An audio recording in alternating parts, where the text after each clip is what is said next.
Ib and Little Christina by Hans Christian Andersen. In the forest that extends from the banks of the Goodenow in North Jutland a long way into the country, and not far from the clear stream, rises a great ridge of land which stretches through the wood like a wall. Westward of this ridge, and not far from the river, stands a farmhouse, surrounded by such poor people that the sandy soil shows itself between scanty ears of rye and wheat which grow in it. Some years have passed since the people who lived here cultivated these fields. They kept 3 sheep, a pig, and 2 oxen. In fact, they maintained themselves very well. They had quite enough to live upon, as people generally have who are content with their lot. They could even have afforded to keep 2 horses, but it was a saying among the farmers in those parts, "The horse eats himself up." That is to say, he eats as much as he earns. Jeppe Jans cultivated his fields in summer, and in the winter he made wooden shoes. He also had an assistant, a lad who understood as well as he himself did how to make wooden shoes strong but light and in the fashion.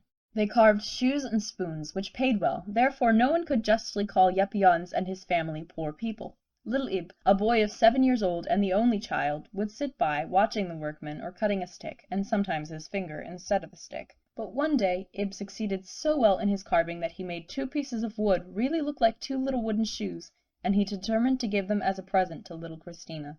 And who was little Christina? She was the boatman's daughter, graceful and delicate as the child of a gentleman. Had she been dressed differently, no one would have believed that she lived in a hut on the neighboring heath with her father. He was a widower, and earned his living by carrying firewood in his large boat from the forest to the eel pond and the eel weir, on the estate of Silkeborg, and sometimes even to the distant town of Randers. There was no one under whose care he could leave little Christina, so she was almost always with him in his boat, or playing in the wood among the blossoming heath, or picking the ripe wild berries. Sometimes, when her father had to go as far as the town, he would take little Christina, who was a year younger than Ib, across the heath to the cottage of Jeppe Jans, and leave her there. Ib and Christina agreed together in everything. They divided their bread and berries when they were hungry, they were partners in digging their little gardens, they ran and crept and played about everywhere. Once they wandered a long way into the forest, and even ventured together to climb the high ridge. Another time they found a few snipes' eggs in the wood, which was a great event. Ib had never been on the heath where Christina's father lived, nor on the river, but at last came an opportunity. Christina's father invited him to go for a sail in his boat, and the evening before he accompanied the boatman across the heath to his house.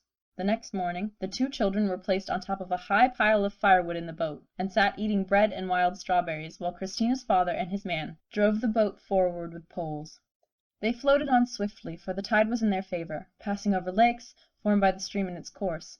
Sometimes they seemed quite enclosed by reeds and water plants, yet there was always room for them to pass out, although the old trees overhung the water and the old oaks stretched out their bare branches, as if they had turned up their sleeves and wished to show their knotty, naked arms. Old alder trees, whose roots were loosened from the banks, clung with their fibers to the bottom of the stream, and the tops of the branches above the water looked like little woody islands. The water lilies waved themselves to and fro on the river. Everything made the excursion beautiful, and at last they came to the great eel weir, where the water rushed through the floodgates, and the children thought this a beautiful sight. In those days there was no factory nor any town house, nothing but the great farm with its scanty bearing fields, in which could be seen a few herd of cattle and 1 or 2 farm labourers. The rushing of the water through the sluices, the scream of the wild ducks, were almost the only signs of active life at Silkeborg. After the firewood had been unloaded, Christina's father bought a whole bundle of eels and a sucking pig, which were all placed in a basket in the stern of the boat. Then they returned again up the stream, and as the wind was favourable, 2 sails were hoisted, which carried the boat on as well as if 2 horses had been harnessed to it. As they sailed on, they came by chance to the place where the boatman's assistant lived, at a little distance from the bank of the river. The boat was moored, and the 2 men, after desiring the children to sit still, both went on shore. They obeyed this order for a short time, and then forgot it altogether. First they peeped into the basket containing the eels and the sucking pig. Then they must needs pull out the pig, and take it in their hands, and feel it and touch it. And as they both wanted to hold it at the same time, the consequence was that they let it fall into the water, and the pig sailed away with the stream. Here was a terrible disaster. Ib jumped ashore and ran a little distance from the boat. "Oh, take me with you!" cried Christina, and she sprang after him. In a few minutes they found themselves deep in a thicket, and could no longer see the boat or the shore. They ran on a little farther, and then Christina fell down and began to cry. Ib helped her up and said, "Never mind, follow me. Yonder is the house." But the house was not yonder, and they wandered still farther, over the dry rustling leaves of the last year, and treading on fallen branches that crackled under their little feet. Then they heard a loud, piercing cry, and they stood still to listen. Presently the scream of an eagle sounded through the wood. It was ugly, and it frightened the children. But before them, in the thickest part of the forest, grew the most beautiful blackberries in wonderful quantities. They looked so inviting that the children could not help stopping, and they remained there so long eating that their mouths and cheeks became quite black with juice. Presently they heard the frightful scream again, and Christina said, "We shall get into trouble about that pig." "Oh, never mind," said Ib. "We will go home to my father's house. It is here in the wood." So they went on, but the road led them out of the way. No house could be seen. It grew dark, and the children were afraid. The solemn stillness that reigned around them was now and then broken by the shrill cries of the great horned owl and the other birds that they knew nothing of. At last they both lost themselves in the thicket. Christina began to cry, and then Ib cried too, and after weeping and lamenting for some time, they stretched themselves down on the dry leaves and fell asleep. The sun was high in the heavens when the two children woke. They felt cold, but not far from their resting place on a hill the sun was shining through the trees. They thought if they went there they should be warm, and Ib fancied he should be able to see his father's house from such a high spot. But they were far away from home now, in quite another part of the forest. They clambered to the top of the rising ground, and found themselves on the edge of a declivity which sloped down to a clear transparent lake. Great quantities of fish could be seen through the clear water, sparkling in the sun's rays. They were quite surprised when they came so suddenly upon such an unexpected sight. Close to where they stood grew a hazel bush, covered with beautiful nuts. They soon gathered some, cracked them, and ate the fine young kernels, which were only just ripe. But there was another surprise and fright in store for them. Out of the thicket stepped a tall old woman, her face quite brown, and her hair of a deep shining black. The whites of her eyes glittered like a Moor's. On her back she carried a bundle, and in her hand a knotted stick. She was a gypsy. The children at first did not understand what she said. She drew out of her pocket 3 large nuts, in which she told them were hidden the most beautiful and lovely things in the world, for they were wishing nuts. Ib looked at her, and as she spoke so kindly, he took courage and asked her if she would give him the nuts, and the old woman gave them to him, and then gathered some more from the bushes for herself, quite a pocketful. Ib and Christina looked at the wishing nuts with wide open eyes. "Is there in this nut a carriage with a pair of horses?" asked Ib. "Yes, there is a golden carriage with 2 golden horses," replied the woman.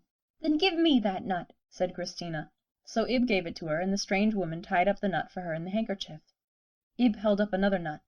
"Is there, in this nut, a pretty little neckerchief like the one Christina has on her neck?" asked Ib. "There are 10 neckerchiefs in it," she replied, "as well as beautiful dresses, stockings, and a hat and veil." "Then I will have that one also," said Christina, "and it is a pretty one too," and Ib gave her the second nut. The third was a little black thing. "You may keep that one," said Christina. "It is quite as pretty." "What is in it?" asked Ib. "The best of all things for you," replied the gypsy. So Ib held the nut very tight. Then the woman promised to lead the children down to the right path, that they might find their way home, and they went forward certainly in quite another direction than the one they meant to take. Therefore no one ought to speak against the woman and say she wanted to steal the children. In the wild wood path they met a forester who knew Ib, and by his help Ib and Christina reached home, where they found everyone had been very anxious about them. They were pardoned and forgiven, although they had both really done wrong and deserved to get in trouble, first because they had let the sucking pig fall into the water, and secondly because they had run away. Christina was taken back to her father's house on the heath, and Ib remained in the farmhouse on the borders of the wood near the great land ridge. The first thing Ib did that evening was to take out of his pocket the little black nut, in which the best of all was said to be enclosed. He laid it carefully between the door and the doorpost, and then shut the door so the nut cracked directly. But there was not much kernel to be seen. It was what we should call hollow or worm-eaten, and looked as though it had been filled with tobacco or rich black earth. "It is just what I expected," exclaimed Ib. "How should there be room in a little nut like this for the best thing of all? Christina will find her 2 nuts just the same. There will be neither fine clothes or a golden carriage in them." Winter came and the new year, and indeed many years passed away, until Ib was old enough to be confirmed, and, therefore, he went during a whole winter to the clergyman of the nearest village to be prepared. One day, about this time, the boatman paid a visit to Ib's parents, and told them that Christina was going to service, and that she had been remarkably fortunate in obtaining a good place with most respectable people. "Only think," he said, "she is going to the rich innkeeper's at the hotel in Herning, many miles west from here. She is to assist the landlady in housekeeping, and if afterwards she behaves well and remains to be confirmed, the people will treat her as their own daughter." So Ib and Christina took leave of each other. people already called them the betrothed, and at parting the girl showed Ebe the 2 nuts which she had taken care of ever since the time they had lost themselves in the wood, and she told him also that the little wooden shoes he once carved for her when he was a boy, and gave her as a present, had been carefully kept in a drawer ever since. And so they parted. After Ebe's confirmation he remained home with his mother, for he had become a clever shoemaker, and in the summer managed the farm for her quite alone. His father had been dead some time, and his mother kept no farm servants. Sometimes, but very seldom, he heard of Christina through a postilion or eel seller who was passing. But she was well off with the rich innkeeper, and after being confirmed she wrote a letter to her father, in which was a kind message to Ebe and his mother. In this letter she mentioned that her master and mistress had made her a present of a beautiful new dress and some nice underclothes. This, of course, was pleasant news. One day, in the following spring, there came a knock at the door of the house where Ebe's old mother lived, and when they opened it, lo and behold, in stepped the boatman and Christina. She had come to pay them a visit and to spend the day. A carriage had to come from Herning Hotel to the next village, and she had taken the opportunity to see her friends once more. She looked as elegant as a real lady, and wore a pretty dress, beautifully made on purpose for her. There she stood in full dress, while Ebe wore only his working clothes. He could not utter a word. He could only seize her hand and hold it fast in his own, but he felt too happy and glad to open his lips. Christina, however, was quite at her ease. She talked, and kissed him in the most friendly manner. Even afterwards, when they were left alone, and she asked, "Did you know me again, Ebe?" he still stood, holding her hand, and said at last, "You are become quite a grand lady, Christina, and I am only a rough working man, but I have often thought of you and of old times." Then they wandered up the great ridge, and looked across the stream to the heath, where the little hills were covered with a flowering bloom. Ebe said nothing, but before the time came for them to part, it became quite clear to him that Christina must be his wife. Had they not even in childhood been called the betrothed? To him it seemed as if they were really engaged to each other, although not a word had been spoken on the subject. They had only a few more hours to remain together, for Christina was obliged to return that evening to the neighboring village, to be ready for the carriage which was to start the next morning early for Herning. Ebe and her father accompanied her to the village. It was a fine moonlit evening, and when they arrived Ebe stood holding Christina's hand in his, as if he could not let her go. His eyes brightened, and the words he uttered came with a hesitation from his lips, but from the deepest recesses of his heart. "Christina, if you have not become too grand, and if you can be contented to live in my mother's house as my wife, we will be married some day. But we can wait for a while." "Yes," she replied. "Let us wait a little longer, Ebe. I can trust you, for I believe that I do love you, but let me think it over." Then he kissed her lips, and so they parted. On the way home, Ebe told the boatman that he and Christina were as good as engaged to each other, and the boatman found out that he had always expected it would be so, and went home with Ebe that evening and remained the night at the farmhouse. But nothing further was said of the engagement. During the next year 2 letters passed between Ebe and Christina. They were signed "Faithful till death," but at the end of that time, one day the boatman came over to see Ebe, with a kind greeting from Christina. He had something else to say, which made him hesitate in a strange manner. At last it came out that Christina, who had grown a very pretty girl, was more lucky than ever. She was courted and admired by everyone, but her master's son, who had been home on a visit, was so much pleased with Christina that he wished to marry her. He had a very good situation in an office at Copenhagen, and as she had also taken a liking for him, his parents were not unwilling to consent. But Christina, in her heart, often thought of Ebe, and knew how much he thought of her, so she felt inclined to refuse this good fortune, added the boatman. At first Ebe said not a word, but he became as white as the wall, and shook his head gently, and then spoke. "Christina must not refuse this good fortune." "Then will you write a few words to her?" said the boatman. Ebe sat down to write, but he could not get on at all. The words were not what he wished to say, so he tore up the page. The following morning, however, a letter lay ready to be sent to Christina, and the following is what he wrote. "The letter written by you to your father I have read, and see from it that you are prosperous in everything, and that still better fortune is in store for you. Ask your own heart, Christina, and think over carefully what awaits you if you take me for your husband, for I possess very little in the world. Do not think of me or my position, think only of your own welfare. You are bound to me by no promises, and if in your heart you have given me one, I release you from it. May every blessing and happiness be poured out upon you, Christina. Heaven will give me the heart's consolation. Ever your sincere friend, Ebe." The letter was sent, and Christina received it in due time. In the course of the following November her banns were published in the church and on the heath, and also in Copenhagen, where the bridegroom lived. She was taken to Copenhagen under the protection of her future mother-in-law, because the bridegroom could not spare time from his numerous occupations for a journey so far into Jutland. On the journey Christina met her father at one of the villages through which they passed, and here he took leave of her.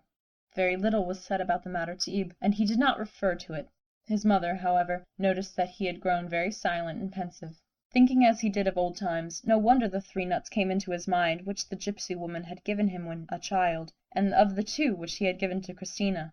These wishing nuts, after all, had proved true fortune-tellers. One had contained a gilded carriage and noble horses, and the other beautiful clothes. All of these Christina would now have in her new home at Copenhagen. Her part had come true. And for him the nut contained only black earth. The gypsy woman had said it was the best for him. Perhaps it was, and this also would be fulfilled. He understood the gypsy woman's meaning now.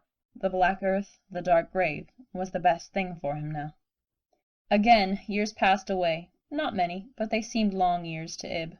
The old innkeeper and his wife died one after the other, and the whole of their property, many $1,000s, was inherited by their son. Christina could have the golden carriage now and plenty of fine clothes.